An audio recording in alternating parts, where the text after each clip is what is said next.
पाकिस्तान का सबसे अमीर तरीन सोने की स्मगलिंग करने वाला इंसान, सबसे पुरस्कार शख्स आखिर कौन था? इस शख्स को गोल्ड किंग ऑफ पाकिस्तान भी कहा जाता है। क्या आप जानते हैं ये शख्स कौन है और इस शख्स ने कैसे सोने की स्मगलिंग पूरी दुनिया में की और पाकिस्तान में भी सोना मंगवाया? पर आखिरकार इस शख्स को गिरफ्तार कर लिया गया। ये शख्स कोई और नहीं, सेठ आबिद है। सेठ आबिद एक ऐसा इंसान है जिसके बारे में कई अजीबोगरीब बातें मशहूर हुई। एक वक्त था जब ये शख्स पाकिस्तान का अमीर तरीन इंसान था, लेकिन अब सेठ आबिद की वफात हो चुकी है। सेठ आबिद का असल नाम आबिद हुसैन था। ये 1935 में एक गांव में एक मिडिल क्लास फैमिली में पैदा हुए। इनकी फैमिली का जानवरों की खालें एक्सपोर्ट करने का बिजनेस था, पर गुजरते वक्त के साथ साथ सेठ आबिद के वालिद 1950 में कराची में शिफ्ट हो गए। ये उस वक्त का दौर था जब पाकिस्तान को बने अभी 3 साल हुए थे। सेठ आबिद के वालिद ने कराची में एक छोटी सी सोने की दुकान बना ली। तब के दौर में ऐसा था कि पाकिस्तान के और इंडिया के लोग आसानी से एक दूसरे के ममालिक में आ जा सकते थे। इस दौर में भी पाकिस्तान में सोने की डिमांड बहुत ज्यादा थी। उस वक्त सोना दूसरे ममालिक से पाकिस्तान में एक्सपोर्ट होता था।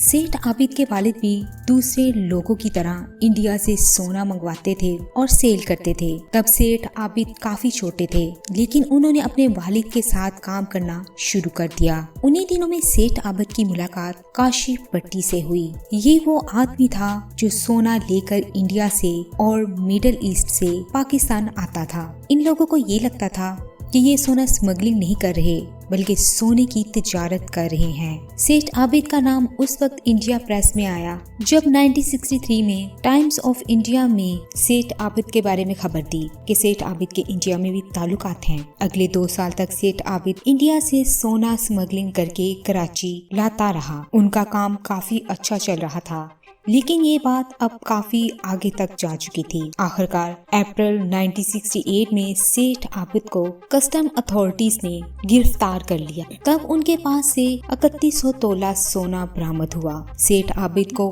5 महीने की कैद सुना दी गई। दोस्तों, ये वो वक्त था जब सेठ आबिद पहली और आखिरी बार जेल गए थे। अगले 8 सालों में सेठ आबिद का नेटवर्क दुनिया भर में फैल चुका था। सेठ आबिद की एक और साइड भी थी।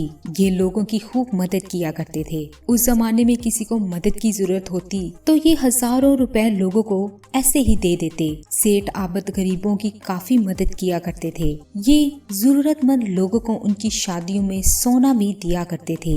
ये भी मशहूर था, सेठ आबिद कोई भी फंक्शन या पार्टी करते तो हमेशा अपने मुलाजमीन को पहले खाना खिलाते और फिर बाद में खुद और मेहमानों को खिलाते।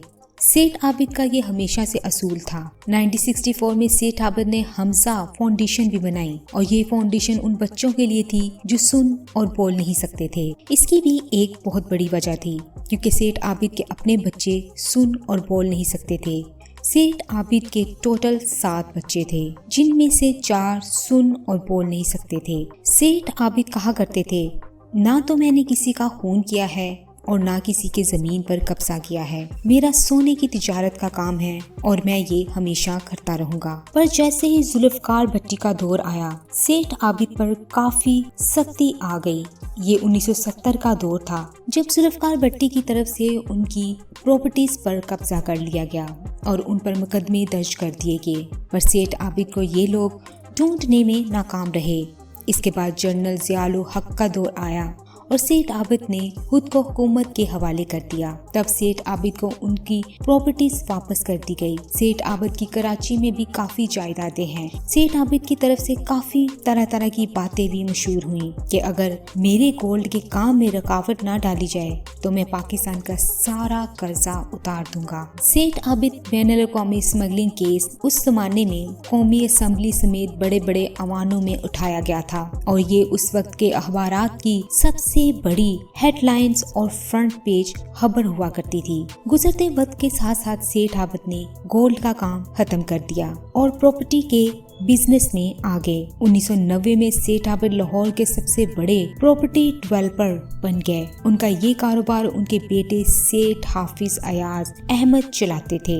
एक वक्त में उनको पाकिस्तान का अमीर तरीन आदमी कहा जाता था, पर इसके बावजूद सेठ आबिद ने काफी पुरसरार जिंदगी गुजारी। उनका इंतकाल 8 जनवरी 2021 को हुआ था। तो दोस्तों, ये थी एक ऐसे शख्स की कहानी जिसने अपनी जिंदगी बहुत ही पुरसरार तरीके से गुजारी। इसकी जिंदगी के बहुत से पहलू ऐसे हैं जो बहुत से लोगों को नहीं पता था। तो दोस्तों, अगर आज की वीडियो आपको पसंद आई तो इस तरह की मजीद वीडियो को देखने के लिए हमारे चैनल को सब्सक्राइब करना मत भूलिए। वीडियो को लाइक कर दें, चैनल को सब्सक्राइब कर दें और बेल आइकन के बटन को जरूर प्रेस कर दीजिएगा ताकि इस तरह की हर आने वाली वीडियो आपको मिल सके। खुदा हाफिज।